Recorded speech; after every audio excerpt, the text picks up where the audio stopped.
Hello, today we're going to have a look at the basics of Windows 10 security. Okay, we're going to have a look at, for example, UAC, which is User Account Control. We're also going to have a look at Smartscreen, Windows Defender, the inbuilt antivirus program, and we're also going to have a look at passwords, picture passwords, pins. Okay. Let's start off by having a look at a picture password. How does it work? Okay, basically you predefine some kind of like gestures. Okay, like for example here to here. 3 gestures are required, and then that logs us in. You just use any JPEG image that you might have, and then you set it up. I'll show you how that's done. Okay, you can quite simply type in pin, okay, or picture password. Pin's a little bit easier to type. Okay, and you have your 3 options regarding passwords. 1, it's the standard good old passwords, numbers, characters, letters, etc. Okay, that's very secure. Okay, you can have a pin. Basically, all you need to do is set that up. Okay, and then you type in a pin. Okay, for example, 5566. Okay, okay, we've done that. So 6677. You can use simple pin, or you can basically untick it and make sure you have a nice complicated one. Okay, that's fine. So basically every time you were logging into Windows, you'd be using the pin. Okay, all right, we're currently set up as a picture password. How does that work? Basically, in the beginning, it would be set it up. Okay, always ask for your password. Okay, now choose a picture. Okay, basically we had this picture saved to our desktop as a JPEG image. Okay, use that one, open it. Okay, use this picture, and then you create some gestures. For example, we had our 1, 2, 3. You might want anything, you might have a picture of a cat and a dog, nose to nose, ear to ear, something that you can remember. Okay, and then you just do it one more time to confirm it.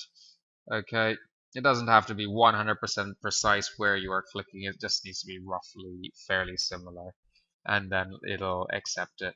Okay, so of the 3, using the standard password is the most secure so far. Okay, and that is what is advised to be used. Okay, now let's look at UAC. What is UAC? If you type in UAC here, okay, user account control settings, it's basically whenever you're installing a program, making some changes, etc., you get this little pop-up over here. Okay, this happy blue one, everything's okay. It's verified publisher, Microsoft Windows. The computer's already done some tests, and it feels fairly satisfied that what you're opening or clicking on is a pretty genuine thing. You might get a yellow, okay, or you might get red. Okay, if you're going into those levels, be very careful before you click yes. Only if you're 100% certain what you're clicking is actually safe, it's a known program, etc., click yes. If you're not sure, click no. It's always better to click no. Okay, in this case, we're happy. How is it verified? It's verified using certificates that Windows has, and that certificate list is constantly checked to make sure there's nothing wrong in it. Okay, so we click yes. Okay, the best option is always notify. However, you're going to get a lot of these little prompts coming up, and it might get a little bit irritating. The default is over here, notify me only when an app makes changes to the computer. Okay, we like it at the most secure, so we have always notify. Click OK, we're making a change. There we go. User account control prompts us. Okay, Smart Screen. Smart Screen is basically a nice little inbuilt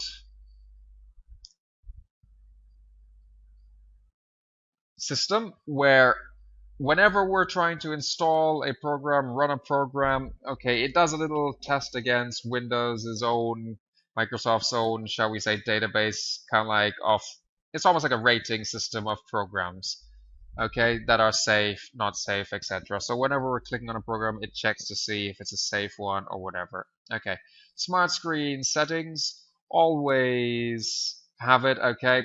The top one is the most advise. For example, it opens up you try and install a program, run a program, okay, that it's not really aware of who's it signed by, who's the author of the program, etc., the creator. It needs the admin. Okay, only administrators can actually authorize it. Okay. The other option is warn before running. This unrecognized app doesn't require. You'll basically get a blue thing over here, and I think screen goes a little bit dim, and it says, "Do you want to run it?" Okay. It's a horizontal blue box. Okay, and don't do anything. That's not recommended. Okay, basically turning off smart screen. Anything is allowed to run without any verification. Let's keep it at that. That's the default. Okay. Now, Windows Defender, okay, at the bare minimum, when you've installed Windows, you get this system, and it comes with an antivirus scanner that is not as good as, shall we say, one of the premium ones, because you can't just right click on something and scan. There is no option for that. Okay, you can't scan. However, it does run in the background, and it does scan files, folders, programs, etc. that are installed. Okay, so what do we do? Windows Defender. Okay, click on that. Alright, same as in the PC settings, Windows Defender over there. Make sure it's on, make sure cloud protection is done, okay. And sample submission, if Windows Defender feels something's a little bit funny, it sends it to Microsoft's website for it to be kind of like scanned on their side as well. Okay, now if you need to scan a file or program, etc., okay, you click on Use Windows Defender, you get your happy Windows Defender pop up over here. Now you can click on Custom, okay, scan. For example, we want to scan the C drive, okay, and the desktop, for example, what's on the desktop. Okay, click OK, that'll scan it, everything's fine. If you want to do a full scan of your computer, click on full scan now, it'll scan the entire thing.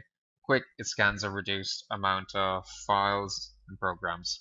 Okay, so that's Windows Defender. So hopefully this has helped you, and be safe before you click or run anything. Have a good day. Thank you.